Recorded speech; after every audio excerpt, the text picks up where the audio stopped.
You. What up? All right. We got another one from Tim Dillon. Tim Dillon. And this drink ruined my life. This drink ruined my life. What drink? What drink ruined his life? How? What happened? I feel like the drink led to something happening. All right.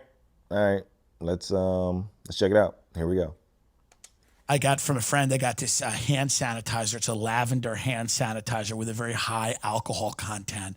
And when I spread it all over my hands, I breathe it in deep. He's not gonna Because it drink smells like gin. And I used to love Beefeater gin. I spent years in a pool of lukewarm Beefeater gin. Beefeater in and out martini, meaning you put the vermouth in the glass. And by the way, if you are a drinker out there, please enjoy this cocktail. Beefeater gin. And I'll tell you exactly how to do it. I don't usually give cocktail recommendations Okay. on the program because I am a degenerate alcoholic. So many people are disturbed when I do that. But take some vermouth, extra dry vermouth, you swirl it around the glass, you throw it out, in and out. The martini go right out there. Then you take the gin, you stir the fucking gin.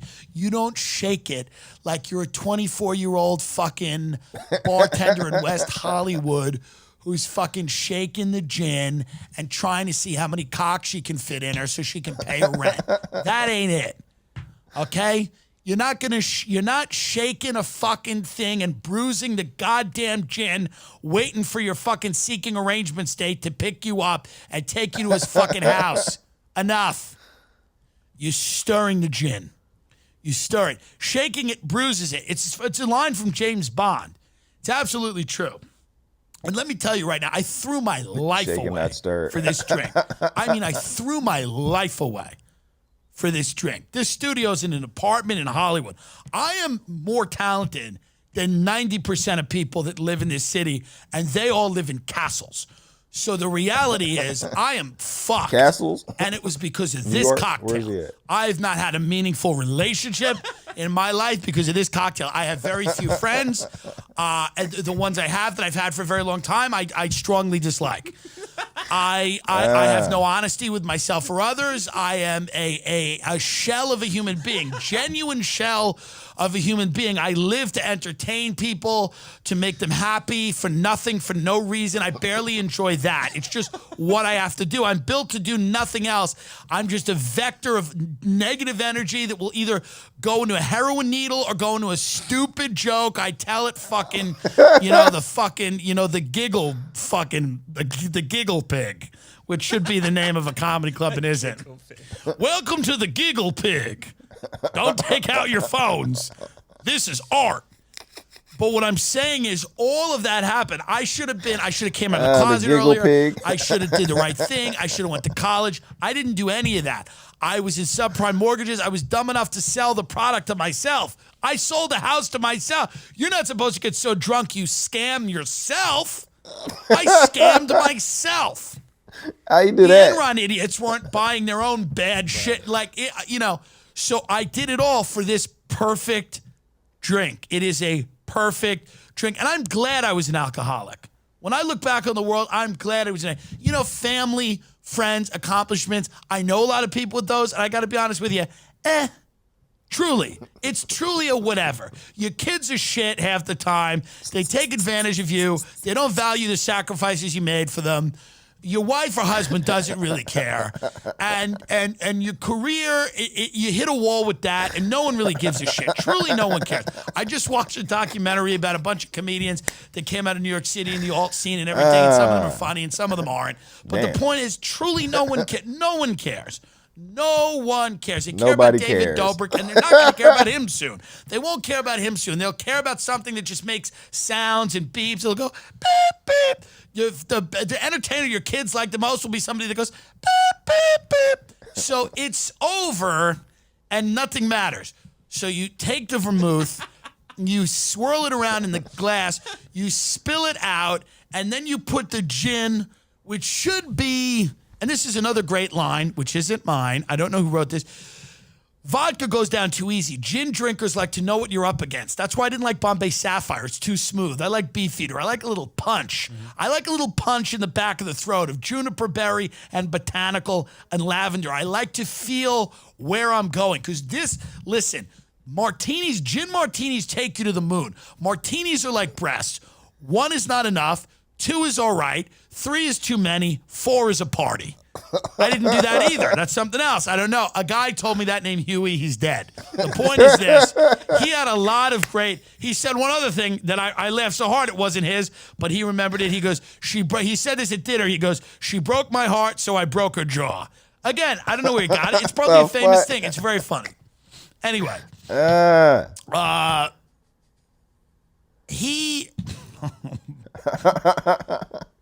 What was I saying? The martini. I mean, the drink. Yeah, so the drink. It takes you to the moon. The drink. Takes you to the moon. You get fucked up. When you get banged up on martinis, you get banged the fuck up. You Martinis? do not. I mean, it's a boom. Like it's no work. Like you're at work the next day with a pounding headache. It's a real hangover. You got to do a couple of Percocet in the morning or a couple of Vicodin with that fucking Starbucks latte and that Newport or Marlboro Menthol Light or Marlboro Light or Marlboro Red or Parliament. You get the idea. Or vape. The point is, and I've smoked all those cigarettes, that's why I went through them. The point is, I used to smoke basic unfiltered. Yeah. Back when I was Unfiltered? I was 13 years old. Cigarettes? Me and my friend Shay got a pack of basic unfiltered. We got a pack one day of Benson and Hedges. We used to just buy different types of cigarettes. L&M, Liggett and Myers. What about a good documentary about cigarettes? Not about how fucked up they are, about the tradition of tobacco, which did probably have to do.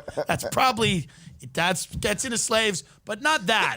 I mean, a recent, what were all the cigarette companies? And I'm interested in that. I want to know about that. I'm going to die one day because of them. I want to know more about them. Not just a rat documentary like Rat Leah Remini, who's, everybody hates Scientology now that they're millionaires, but they didn't hate it. They didn't mind torturing the kids when it was getting them all the opportunities. I see you rats. You're all full of shit, okay? You don't do something for 30 fucking years and then decide it's not for you. Shut the fuck up. Go out like the fucking mafia and suck David Miscavige's dick. All right. Anyway, the drink. This is my point here. I keep getting away from this. But the drink, you put the vermouth in, put the gin. No olives. Olives are for women.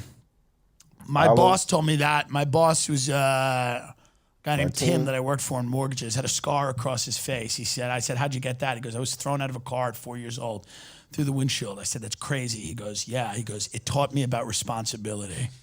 No one knew what that meant. No one asked him. But he said olives are for women. It's a great point. If you have a blue cheese stuffed olive in your mouth, you're a woman. That's it. Or you're gay. I guess we could say that. A blue cheese stuffed olive. Gay guys predominantly are probably, I don't know. I don't know that they're martini people. Martinis are for people that want to go to the moon. They want to go to the moon with a drink or two. They don't have time to sit there for the whole, they need to be fucked up by the appetizer.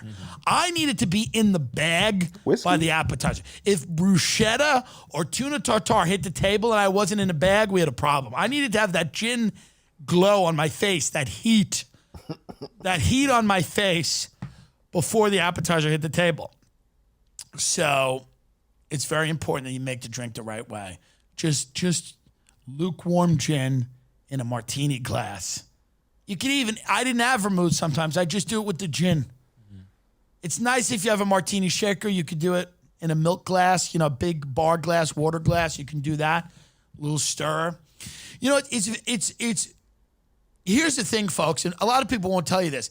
It is classy to throw your life away drinking certain drinks. Martinis, Kettle on the Rocks, whiskey, bourbon, scotch. Whiskey. They're nice. Something nice about throwing your life away like that. Not beer. That's low rent. But like a liquor alcoholic. I always say good for him. That's somebody that knows where they're going and desperately wants to get there as quickly as possible. When you were boozing it up, you drank beer, right? Light beer. That's light beer. I mean, Light I beer. can even be proud of that. But you didn't even have a good. What did you drink from college to what? You were till what? Till Like 19 to like 25. yeah.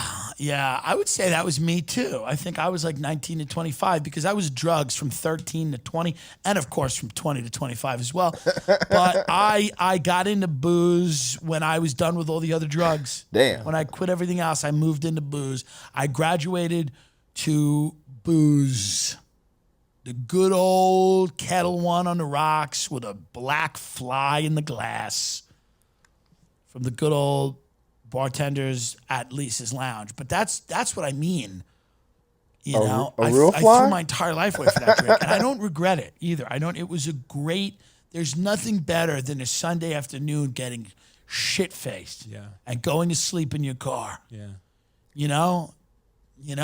In the Getting car? really. There was a place called Churchill's in Rockville Center, and I was asked to leave twice because I think one of the women in Churchill's, I was drunk, and it was 11 a.m., and I was telling my table of people how important it was that we continued to support the people of Iraq by sending more troops and money.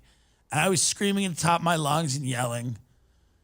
And a woman started screaming at me from across there. You don't know what you're talking about. And I was screaming and I was drunk. I think I called her a terrorist. And I was asked to leave. I was really raring to go. I believed in the Bush administration. And then I stopped doing cocaine and drinking. And then I was like, wow. Whew. It's amazing what happens when you start looking at things through the lens of somebody that's, not doing cocaine and drinking daily. You do get a better idea of what's going on in the world. I mean, I used to go nuts. Like, I used to get coked out of my face, put a bunch of friends in my Suburban, drive around really wealthy areas in Long Island and point to the houses and go, they deserve this money. They deserve it. They're better than we are. Screaming, sweating, screaming. And my friends would be like, yeah. Back of the car, they were terrified. They're like, are we going to die? What's wrong with this guy? I'd be like, they deserve it. Don't take their money, make your own money. And then sometimes the car would run out of gas. In the middle of those because I hadn't put gas in it. I would just stand outside of the car screaming. Just smoking What the cigarettes hell? and screaming. Like when I say I On completely cocaine? destroyed my life. I mean, I'm sure, there's elements of it that are fun. But, I should have just vlogged. That's what I should have done. I should have vlogged. My God. Tim Dillon had a crazy early life. He said it was drugs from 13 to 20 and then booze from 20 to 25, but he was still doing drugs too. But he started the booze. Jesus. Tim Dillon. Crazy stories. My goodness. I've never had a martini, I don't believe. I don't believe I've ever had a martini. I know I've never like ordered a martini. I don't believe. So they're strong. They're good. I know they come with olives in them. Isn't that, and that's what James Bond liked to order, shaken, not stirred? Do I have that right? Okay. I mean, is one a day is okay, but I imagine Tim isn't doing one a day. Tim's doing several an hour. Shit, by 11 o'clock in the morning, Tim is drunk at a restaurant. Tim's getting thrown out of a restaurant at 11 a.m. because he's drunk. Like I've been, there have been some occasions when I've been lit at around 11 a.m. but I've never gotten thrown out of an establishment at 11 a.m. I'm usually just getting to the place. Jesus. Ah, Tim Dillon. But yeah, I think, he basically described how to make the drink, kind of, might try to replicate it. You can do that at home. No olives. I don't like olives anyway, you know. Ah, all right. All right.